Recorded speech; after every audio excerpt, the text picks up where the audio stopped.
Hey everybody, welcome back to the Dungeon Dive. Daniel here. Alright, so this is the first video in a long series I'm starting called The Ranking of King, where I am going to attempt to rank every King novel and short story collection that I can get my hands on.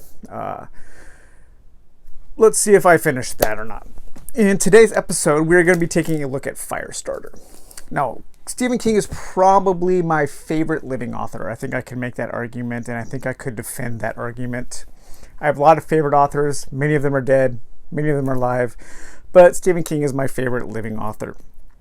I have mentioned this before, but there are many books by my favorite authors that I haven't read yet. I always like the opportunity to read something that I haven't read from my favorite author. I keep things, unread on purpose so I can pick one up and have a super fresh experience. Firestarter was one of those books. I just finished it for the first time a couple of weeks ago. So even though Stephen King is my favorite living author, that doesn't mean that I love everything he does. There are some books that I have not been able to finish, books that I don't like. Even in books that I love from him, I have some issues with him. Some of the writing is clunky. Some of his racial stereotypes, especially in his earlier novels, can be problematic, I would say. And sometimes his the way he writes about sex or like sexuality can be quite juvenile. Let's keep it at that. But I am a constant reader of Stephen King. I love his stuff. I have probably reread Stephen King novels and stories more so than any other author. So Firestarter is from 1980. It was the book after The Dead Zone, and it was his first book of the 80s. Kind of, I would say, like The Dead Zone and this book kind of like kicked off the second part of Stephen King's career. Kind of at that point he was huge. He had established himself. He was a household name. He was a pop culture icon. And I don't think Firestarter is a fantastic novel. It's pretty good. It has some interesting elements to it. It has some good qualities, but it's also unfortunately just not very memorable. So the plot synopsis, it's about a girl named Charlie, and she has pyrokinesis, the ability to start fires with her mind. And her parents, Andy and Vicky, when they were in college, they volunteered to be the test subjects in a secret government experiment that was run by this top secret organization called the Shop. Think of like MK Ultra, X-Files kind of thing. And in this experiment, they were injected with a drug that unearthed innate psychic powers in Andy and Vicky. They later got married, had a baby, Charlie, who inherited psychic powers from their parents, but hers were far more dangerous on a much grander scale. They describe her as as she's kind of like potentially a walking atom bomb. And so that is why the Shop, the government, wants her back to study her and to probably use her. I say probably, and that is kind of one of the main issues I have with the book is that it doesn't feel like there's a lot at stake. I don't feel like there's great danger, except for what is just going to happen to Charlie and her father as they are on the run from the government.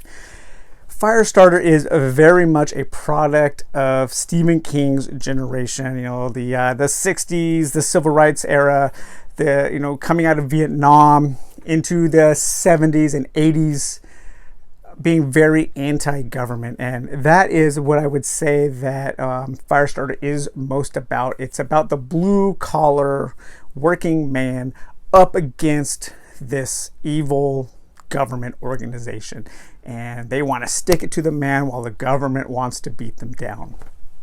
And on top of that, it's also kind of about a parental relationship between Andy and Charlie.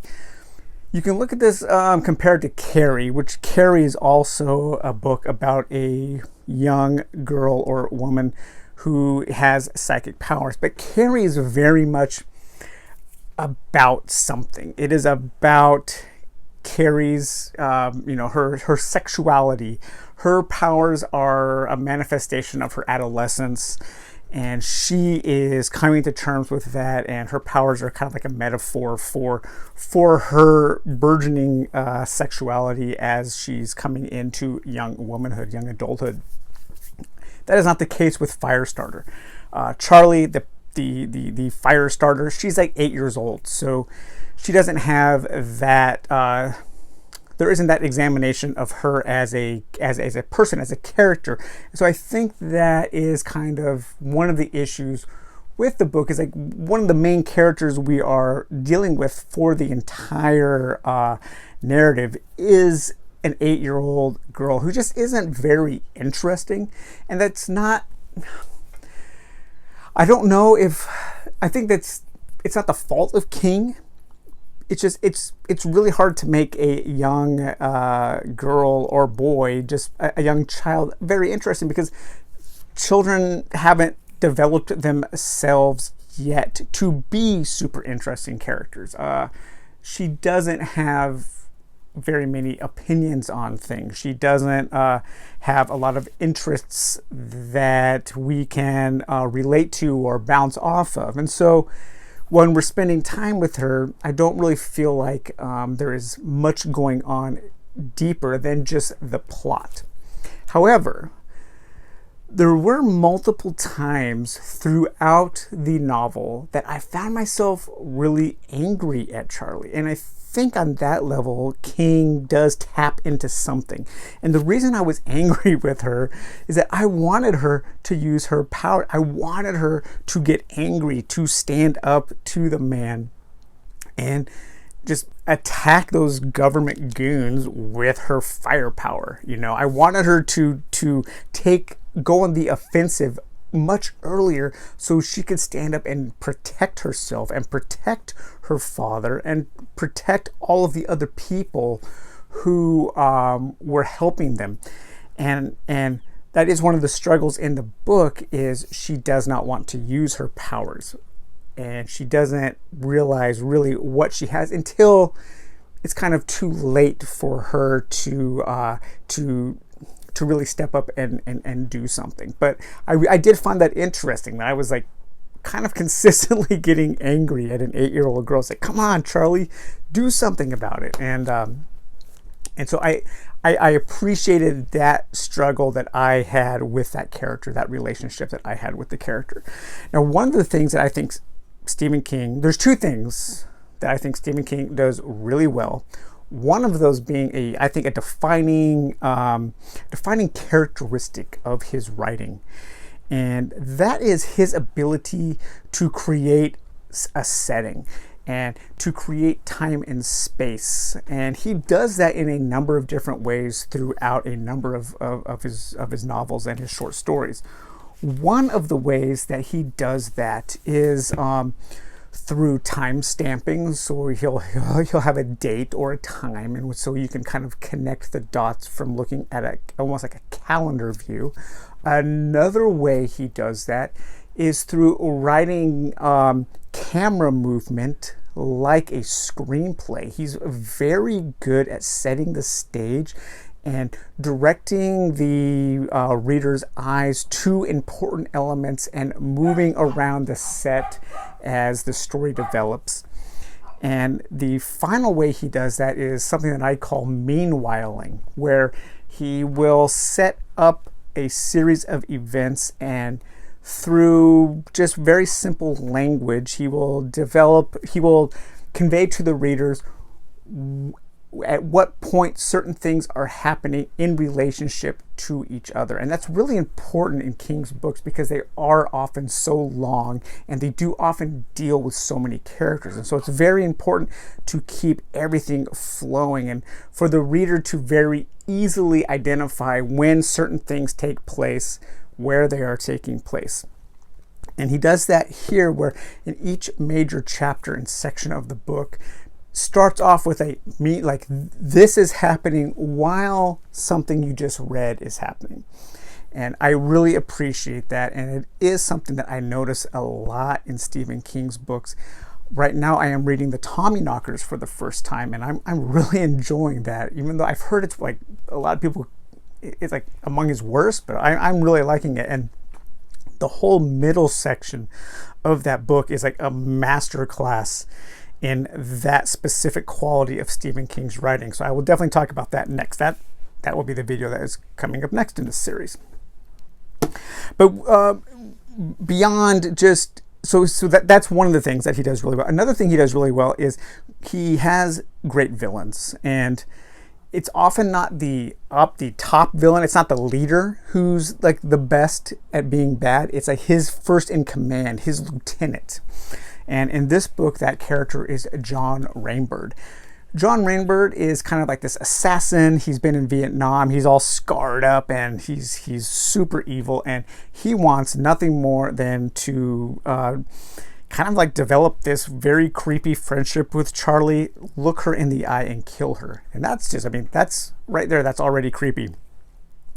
But just the way he goes about that, there's this bubbling tension that I really like. Now, unfortunately for John Rainbird's character, there is kind of this like stereotyping. He's a Native American, and it doesn't really add much to his character beyond just kind of like the surface level stereotypes that you would get from, like, you know, he just being like a tracker, or he like communes with the spirits at one point, and it's just it doesn't add anything more to his character beyond just the very surface level.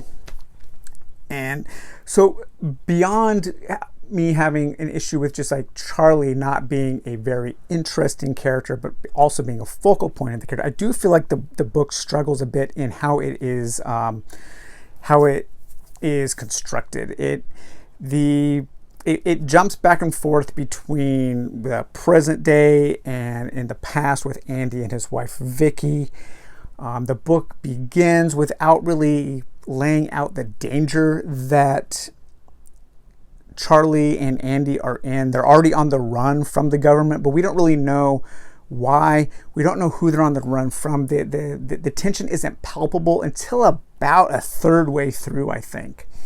I don't feel the menace in this book like I do in a lot of Stephen King novels, and I think he could have created a better tension, more tension, and a stronger sense of like menacing dread just by structuring the novel a little differently. Maybe starting off with the shop and with them detailing their plans to try to get these characters before we, the readers, are even introduced to those characters.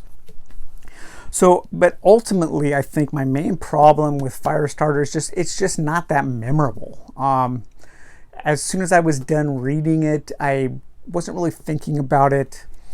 There aren't things that I want to go back and just flip through and reread. I will probably never reread Firestarter, so that already like drops it way down on the list.